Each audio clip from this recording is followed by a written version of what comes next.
For the past 9 years, I have been working directly with wholesale food distributors. While everyone is panic buying the same 5 items every prepper YouTuber recommends, I quietly stock 17 foods that most people walk right past. Number 12 is sitting at your local Asian grocery right now for under $4, and it has more protein per pound than beef. Here's the problem. When everyone reads the same blogs and watches the same videos, that is exactly what disappears first. Back in March 2020, I watched rice and beans get cleared out in 2 hours at every store in my area.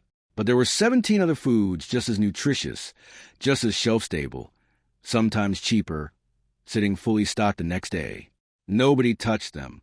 This is your last warning before 2026 hits. Food commodity futures are showing price surges across the board. Wheat up 23%, corn up 18%, soy up 31%. If you are still following mainstream prepper advice, you're going to pay double or find empty shelves. But if you stick with me for the next 14 minutes, you are going to know exactly what to buy while it is still cheap and available. And before you go anywhere, subscribe right now because I release videos like this every single week that can save you hundreds on your food storage. And YouTube doesn't show you this stuff unless you are subscribed. Let me start with number 1.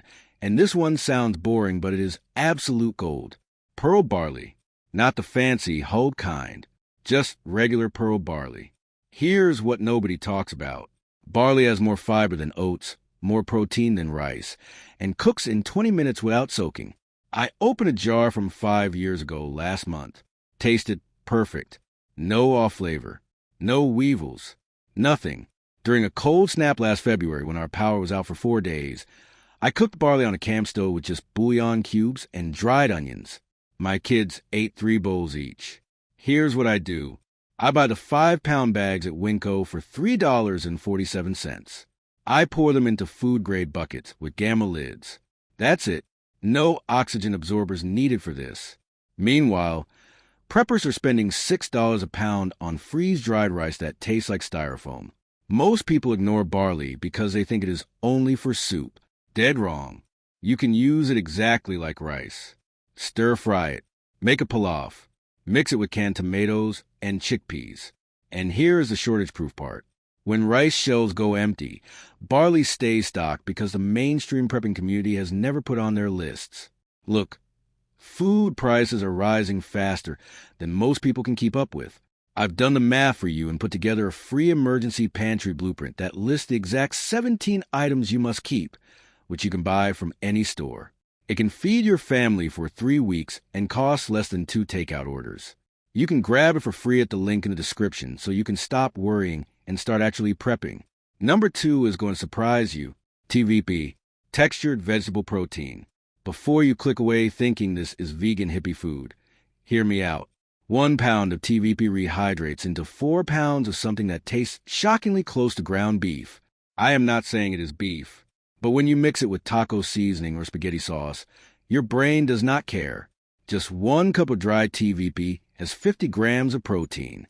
That is more than 8 eggs. Last winter, I ran a test.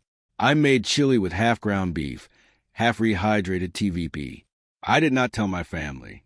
Nobody noticed. Not one person. Here's what I do. I buy it in bulk from the bins at Sprouts. $2.68 per pound. I store it in mason jars with the lid screwed on tight. No oxygen absorbers. No Mylar. Just jars. It has been sitting in my pantry for 3 years. Still perfect. Meanwhile, people are paying $18 a pound for freeze-dried beef crumbles that taste like cardboard. Here's the genius part. When meat prices surge or shortages hit, nobody is fighting over TVP. It is always fully stocked because most preppers have never heard of it. Number 3 sounds weird, but stay with me. Nutritional yeast. Not brewer's yeast. Nutritional yeast. This stuff is an absolute game changer. Just 2 tablespoons give you 9 grams of complete protein and a full day's worth of B vitamins. A guy I know who has managed food logistics for 20 years told me this. When supply chains get disrupted, the first thing that disappears is fresh food, then frozen, then canned meat. But nutritional yeast never moves. I keep a 2-pound bag in my pantry. Been there for 2 years. Tastes exactly the same as the day I bought it. Here's what I do. I sprinkle it on popcorn, stir it into soup, mix it into scrambled eggs made from powdered eggs. It adds a savory, almost cheesy flavor that makes bland food taste like real food. You can grab a pound at Trader Joe's for $4.99. Compare that to a $100 bucket of freeze-dried meals that taste like sadness. And when the next shortage hits, this will still be sitting on shelves because it is not on anyone's radar. Number 4 is sitting at your local Asian market right now, and nobody is talking about it. Dried shiitake mushrooms. Not fresh, dried. Here's the insight nobody knows. Dried shiitakes have more umami compounds than beef. That means they make everything taste richer, meatier, more satisfying. Just 1 ounce of dried mushrooms rehydrates into about 2 cups. Last summer during a camping trip, I threw a handful into instant ramen with some dried seaweed. My buddy looked at me like I was a wizard.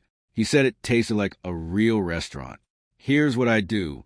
I buy them at H Mart, 8 ounces for $6.50. I keep them in a Ziploc bag inside a larger container. They have been in my pantry for 4 years. Still incredible.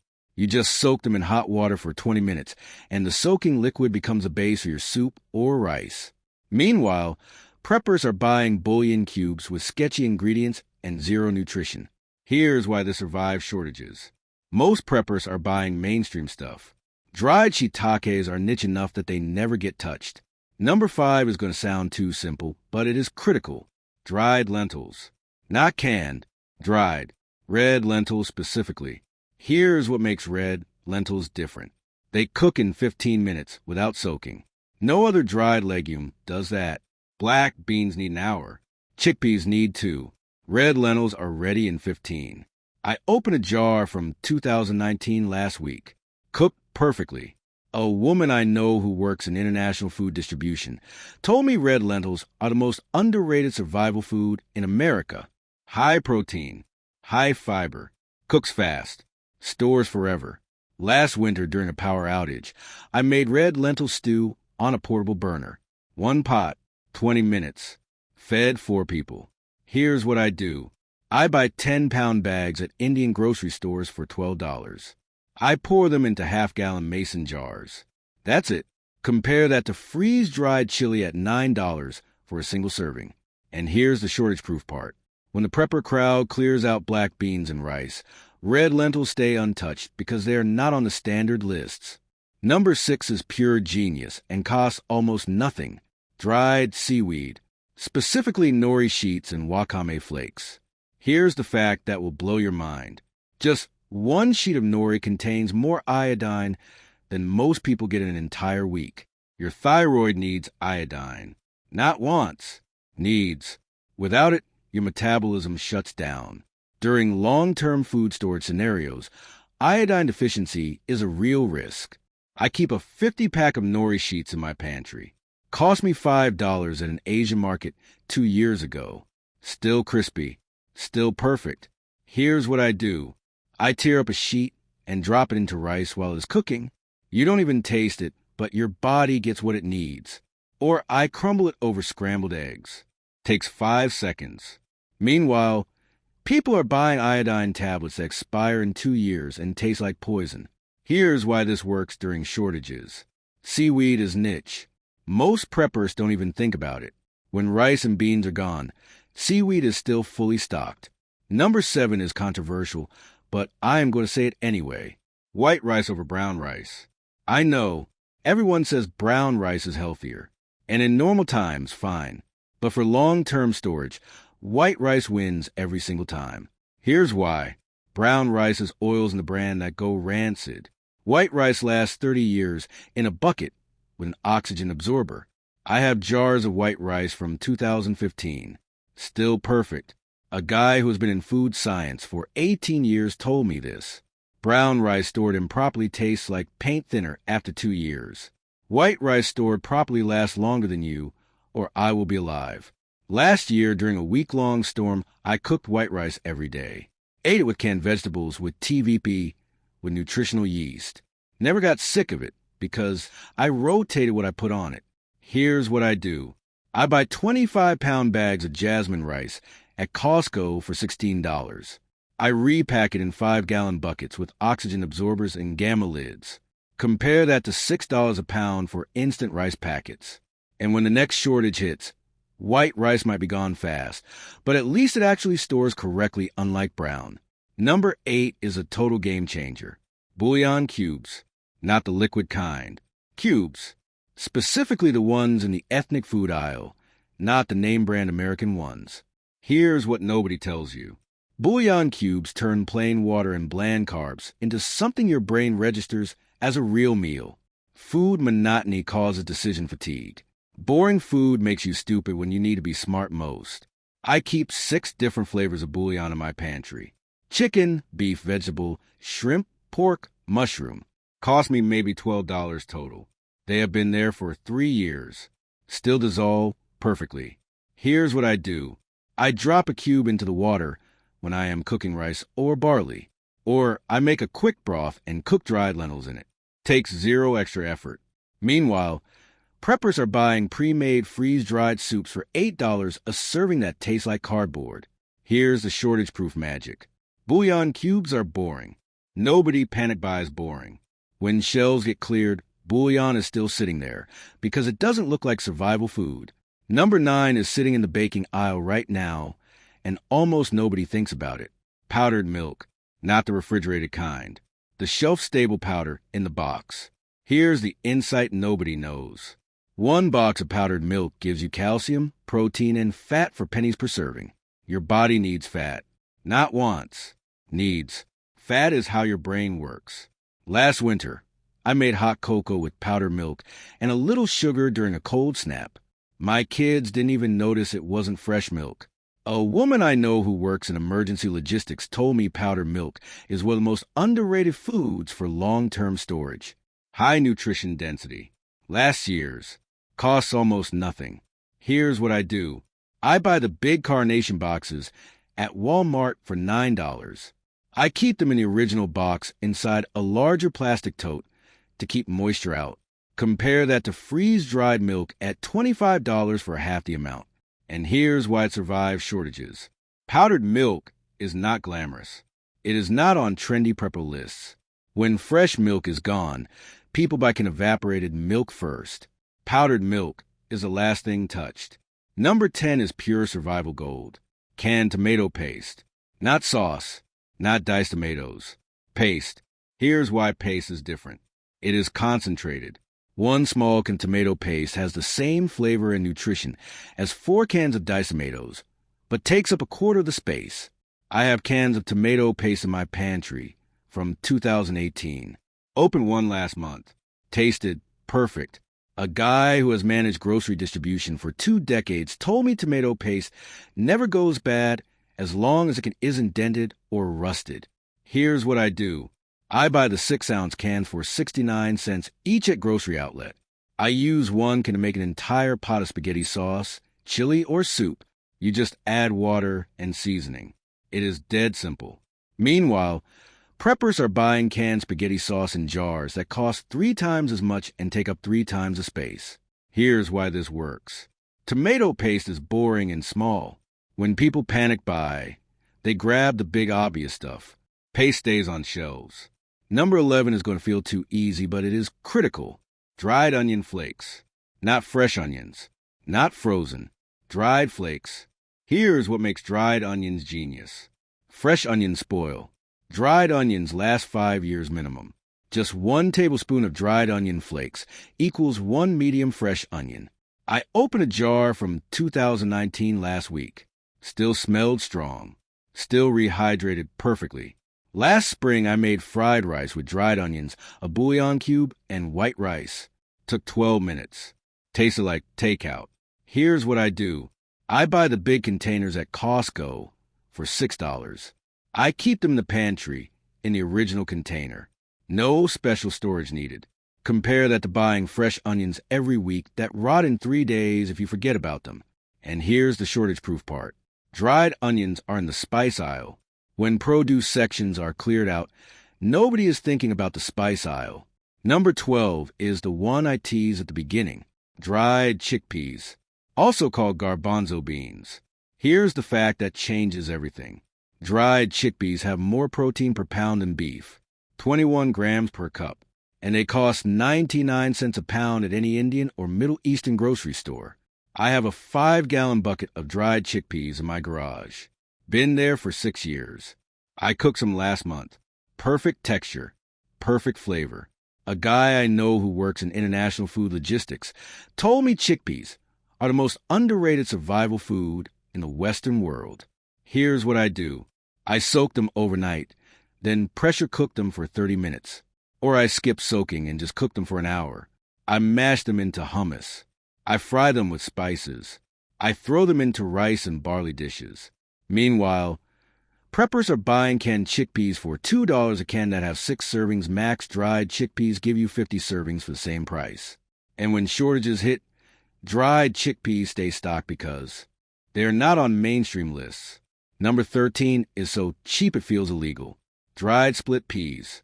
Not whole peas. Split peas. Here's what split peas do that almost nothing else does. They dissolve when you cook them, which means they thicken soup without flour or cornstarch. One bag of split peas makes the thickest, most satisfying soup you have ever had with just water, a bouillon cube, and dried onions. I have bags from 2017 in my pantry. Cooked some last winter. Perfect. A woman in food distribution told me split peas are the most ignored survival food in America. Here's what I do. I buy 2-pound bags at Winco for $2.12. I cook them in my pressure cooker for 15 minutes. Makes a pot of soup that feeds 6 people. Compare that to freeze-dried soup packets at $7 that feed 1 person. And here's why they survive shortages. Split peas are boring. They are not trendy. When black beans and rice are gone, split peas are still fully stocked. Number 14 is a total secret weapon. Dried potato flakes. Not instant mashed potatoes with seasoning packets. Plain dried potato flakes. Here's what nobody tells you. Dried potato flakes are pure carbohydrate energy that rehydrates in 2 minutes. I opened a box from 2020 last month. Made mashed potatoes. Tasted identical to fresh. A guy who works in disaster relief logistics told me potato flakes are standard in emergency rations because they are calorie-dense, lightweight, and almost impossible to screw up. Here's what I do. I buy the big bulk bags at Costco for $8. I keep them in the original bag, inside a plastic tote. I mix them with powdered milk and a bouillon cube. Takes 3 minutes. Meanwhile, preppers are buying freeze-dried potatoes for $12 a pound. And here's the shortage-proof magic. Instant mashed potatoes are seen as low-quality food. When rice and pasta are gone, potato flakes are still sitting on shelves because they are not on anyone's radar. Number 15 is pure genius. Dried pasta. Not fancy shapes. Just basic spaghetti or penne. Here's the insight nobody knows. Dried pasta lasts indefinitely as long as you keep it dry. I have pasta from 2016. Cooked it last summer. Perfect texture. No off taste. Nothing. A woman who works in Italian food import told me pasta stored properly has no expiration date. The only thing that kills it is moisture or bugs. Here's what I do. I buy 5-pound boxes at grocery outlet for $3.49. I keep them in their original boxes inside 5-gallon buckets with tight lids. I cook pasta with bouillon cubes, tomato paste, and dried onions. Takes 20 minutes. Feeds a family. Meanwhile, preppers are buying freeze-dried pasta meals for $9 a serving. And here's why this works. Pasta is so common people forget about it. When rice is gone, pasta stays on shelves longer because it is everywhere. Number 16 is controversial, but hear me out. Canned meat. Not the fancy stuff. The cheap stuff. Spam. Canned chicken. Canned tuna. Canned sardines. Here's what nobody talks about. Your body needs fat and protein to survive. You cannot live on rice and beans forever. Canned meat is shelf-stable fat and protein that lasts 5 years minimum. I opened a can of Spam from 2018 last month. Fried it up. Tasted exactly the same. A guy in emergency food supply told me canned meat is one of the most reliable protein sources for long-term storage. Here's what I do. I buy Spam at Walmart for $2.58 a can. I buy canned chicken at Costco for $12 for 6 cans. I fry the meat and add it to rice or pasta. Meanwhile, preppers are buying freeze-dried meats for $18 a pound that taste like rubber. And here's the shortage-proof part. Canned meat is not trendy. It is not Instagram-worthy. But when fresh meat is gone, canned meat becomes gold. Number 17 is the final piece nobody thinks about. Salt, not iodized table salt. Plain sea salt or kosher salt in bulk. Here's why this matters. Salt is the only food that never expires. Ever. It also preserves other food. And it makes bland survival food actually taste like food. I have a 5-gallon bucket of sea salt in my garage. Cost me $11 3 years ago. I will never run out. A guy who works in food preservation told me salt is the most underused survival food in modern prepping. Here's what I do. I buy 25-pound bags of sea salt at restaurant supply stores. I keep it in the bag inside a bucket. I use it to season everything. I use it to preserve vegetables if I need to. Meanwhile, people are ignoring salt completely because it seems too obvious. And here's why it survives shortages. Salt is cheap and boring. When shelves are empty, salt is still there because most people already have some at home.